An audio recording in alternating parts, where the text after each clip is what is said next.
हमें सबसे ज़्यादा ईमान पे मेहनत करनी है। जैसे अगर आप बाज़ार में जाएँ और मिट्टी की एक ट्राली खरीदें, तो वो बहुत सस्ती होती है, लेकिन होती बहुत बड़ी है और बहुत ज़्यादा मिट्टी होती है। उसकी जगह अगर आप सोना खरीदने जाएँ, उसका 1 तोला या 10 ग्राम कितने थोड़े होते हैं, कितना कम होता है, लेकिन उस 10 ग्राम सोने के बदले हम कई मिट्टी की ट्रालियाँ खरीद सकते हैं। हमारे ईमान की भी यही हालत होती है। हमारे दिल के अंदर जितना ईमान बढ़ता जाता है, यकीन माने दुनिया जहान की सारी चीज़ें हमें उतनी छोटी लगना शुरू हो जाती हैं और दुनिया जहान हमें लगता है ये तो कुछ भी नहीं। ईमान को बढ़ाने के लिए इस पे मेहनत करनी पड़ती है। जैसे हम दुनियावी माल कमाने के लिए दिन-रात मेहनत करते हैं और जब मेहनत करते हैं तो वो माल हमारे पास आना शुरू हो जाता है। इसी तरह ईमान को भी बेहतर करने के लिए, बढ़ाने के लिए, अपने दिल में उतारने के लिए हमें मेहनत करने की ज़रूरत है। Whenever we are preaching such things, हम ऐसी बातों की दूसरों को तबलीग कर रहे होते हैं, बता रहे होते हैं। ऑब्वियसली हमें सबसे पहले खुद से स्टार्ट लेना पड़ता है और इसके लिए हमें बहुत से फिजिकल स्टेप्स लेने पड़ते हैं। हमें लगता है it's all about inward journey, लेकिन आपके बहुत से फिजिकल स्टेप्स भी आपके ईमान को हेल्प आउट करते हैं।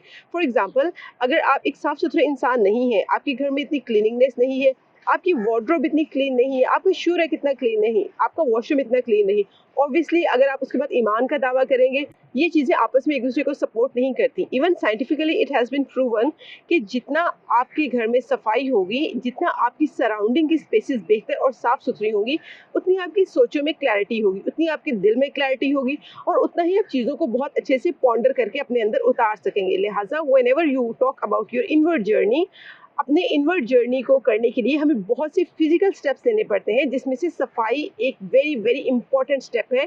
किसी पे भी डिपेंड किए बगैर अपने आप को, अपनी सराउंडिंग को और अपने बच्चों को साफ सुथरा रहना सिखाएं। सो लेडीज़ एंड जेंटलमैन, अब ईमान बढ़ाना कैसे है? देखें, बड़ा सिंपल है, बड़ा सादा है। ईमान कोई ऐसी चीज़ नहीं है कि आप घर में बैठे रहें तो ये बढ़ जाएगा। ईमान पर्सनल डेवलपमेंट का नाम है। ईमान से मुराद ये है कि अगर अल्लाह ने ये हमें जिस्म दिया है, ये अमानत है, तो इसके अंदर हम गंदी खुराक ना डालें, हेल्दी फूड डालें और इस बॉडी को रोज़ाना किसी इस्तेमाल में लाएँ, चाहे एक्सरसाइज़ करें, दौड़ें, योगा करें, घर में एक्सरसाइज़ करें, तो इसको फिट रखें। दूसरा हमारा इंटेलेक्ट है। अल्लाह ने हमें ये हुक्म दिया है और नबी सल्लल्लाहु अलैहि वसल्लम की अहादीस से ये साबित है कि विज़डम मोमन की खोई हुई मेरास है। ये जहाँ से मिले इसे ले लो। ईमान कैसे बढ़ेगा? जब आप विज़डम की किताबें पढ़ेंगे, वो चाहे वेस्ट ने लिखी हैं, वो किसी ईस्ट में बैठे हुए आलिम ने लिखी हैं, उसको पढ़ें, सीखें और उनको अप्लाई करें। और बहुत सी दफ़ा जब हम ईमान की बात सुनते हैं, हम वेस्ट के साथ एक ख़ास किस्म का लोगों का तासुब भी देखते हैं कि लोग उस चीज़ को लाइक नहीं कर रहे होते कि गोरे को क्यों पढ़ा जाए। लाइक इन्होंने कहा, बिल्कुल मोमिन की गुमशुदा मिरास है, आपको जहाँ से भी मिले बगैर तासुब के ले लें। सो लेडीज़ एंड जेंटलमैन, ईमान बढ़ता है जो अच्छी चीज़ आपको जहाँ जहाँ से मिलती है, अच्छी बात मिलती है, उसको अपनी ज़िंदगी के अंदर लेके आएँ, प्रैक्टिकल करना शुरू कर दें। उस चीज़ के ऊपर आपका ईमान बढ़ना शुरू हो जाएगा और फिर करते करते आप कहेंगे अल्हम्दुलिल्लाह, सुबहान अल्लाह।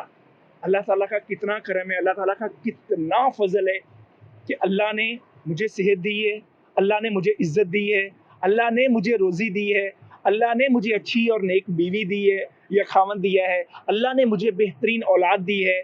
जितना ज़्यादा आप पर्सनल डेवलपमेंट पे तवज्जो देते जाएँगे, आपका ईमान का लेवल उतना ज़्यादा बढ़ता जाएगा और आप कीमती बनते जाएँगे।